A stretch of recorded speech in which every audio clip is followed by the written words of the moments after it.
A widening scandal linked to the notorious US sex offender Jeffrey Epstein is sweeping across Europe. A growing number of European officials are forced to resign as their past connections with Epstein come under intense scrutiny. In the latest case, Norway's ambassador to Jordan and Iraq has resigned after an investigation was launched into her alleged ties to Epstein.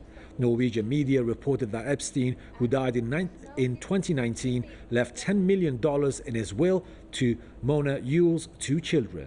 The senior diplomat played a key role in the secret Israeli-Palestinian negotiations which led to the so-called Oslo Accords in the early 1990s. She is among several high-profile Norwegian figures named in the latest release of Epstein-related files, including the World Economic Forum CEO, as well as Norway's former Prime Minister and the Crown Princess. Earlier, British Prime Minister Keir Starmer's Chief of Staff, Morgan Mcsweeney, resigned amid mounting pressure over his role in appointing Peter Mandelson, a former friend of Epstein, as the UK's ambassador to the United States.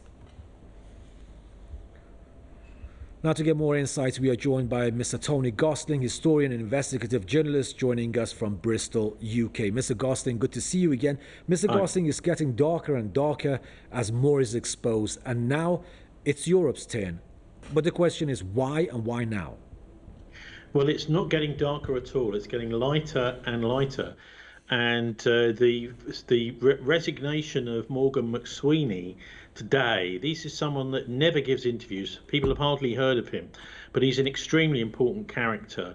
And commentators have been saying, well, Starmer, the Prime Minister, can't sack his Chief of Staff, because by sacking his Chief of Staff, he would be sacking himself, because he owes his position to Morgan Mcsweeney, who from 2017 in this country, with the Arlington Road Group, were taking money from secretly and against the law from Israeli donors like Trevor Chin to finance Starmer's campaign and rise to power as leader of the Labour Party and eventually as Prime Minister. So Mcsweeney is absolutely key to Starmer, and I think it really is just a matter of a short period of time before Keir Starmer has to go, because he takes his orders from Mcsweeney. He's not really the man in charge. He's a very pliable character, which is the way they wanted it, and they owe their job to this chap, Peter Mandelson. Now, I remember as a London journalist in the 1990s chatting with journalists who had been threatened by Mandelson,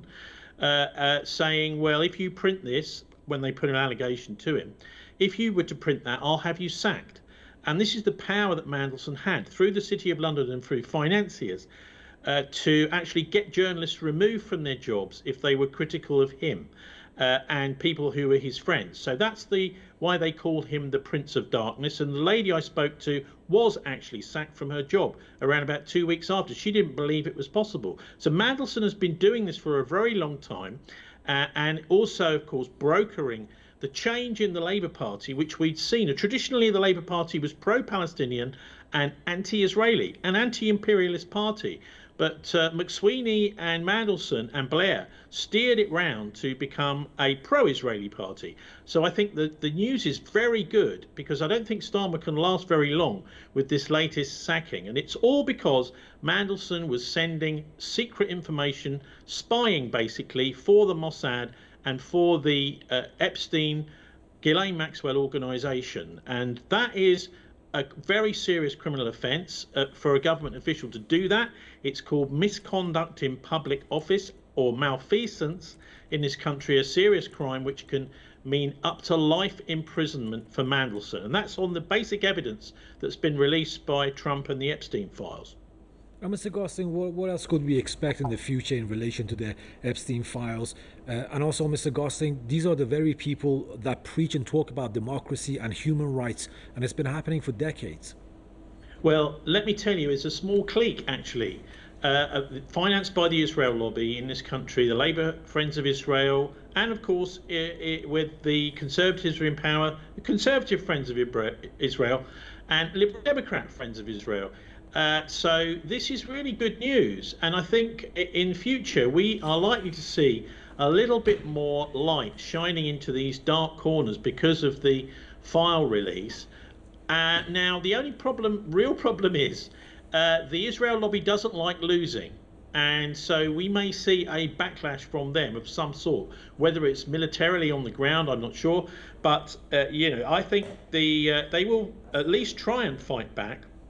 But what we've seen, I think, is an extremely good news for people in Gaza, because the United States on its own, if the British are extremely or start to become more critical of the US policy, for example, they stop allowing weapons. As you probably know, we had a amazing court case last week where a whole bunch of Bristol people smashed up an arms factory, an Israeli arms factory here in our city, and the jury just said, that's fine, off you go.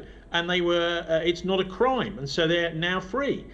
So this is the sort of country we're living in. It's been rather authoritarian under this Blair Mandelson system. And of course, Mandelson would be trying very hard to avoid this prosecution. But it would be interesting to see somebody so powerful in the Israel lobby and so close to the Rothschild family and the City of London go to jail. They will be pulling a lot of strings to try and make sure the evidence is kept from the police and that he stays out of jail. But this is, I think, really good news for the entire world. That this cabal in London that has been supporting the genocide is now, looks like, starting to crumble.